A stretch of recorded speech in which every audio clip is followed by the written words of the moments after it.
پیاری امی جان، آپ کیا پڑھ رہی ہیں؟ بیٹا میں رجب کے مہینے کے فضائل پڑھ رہی ہوں۔ امی جان، یہ رجب کا مہینہ ہے؟ جی بیٹا۔ امی جان، اسلامی مہینوں کے نام کیا کیا ہیں؟ اچھا میرے بیٹے، میں آپ کو سناتی ہوں، آپ انہیں ساتھ ساتھ یاد کرتے جاؤ۔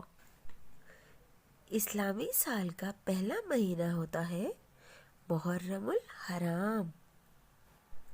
دوسرا مہینہ صفر۔ تیسرا مہینہ ربیع الاول۔ چوتھا مہینہ ربیع الثانی ہوتا ہے۔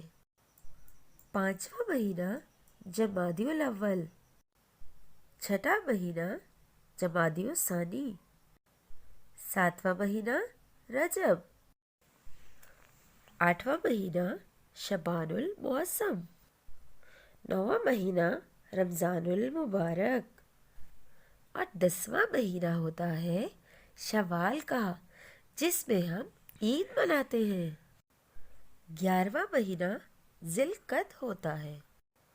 پیارے بچوں، اسلامی مہینے کا آخری اور 12واں مہینہ ہوتا ہے ذی الحج، جس میں ہم سنت ابراہیمی کو پورا کرتے ہوئے حج کا فریضہ ادا کرتے ہیں اور حلال جانوروں کی قربانی کرتے ہیں۔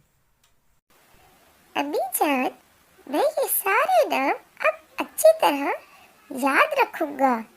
شاباش میرے بچوں، اللہ آپ دونوں پر اپنی رحمت رکھے۔ آمین۔ ثم آمین۔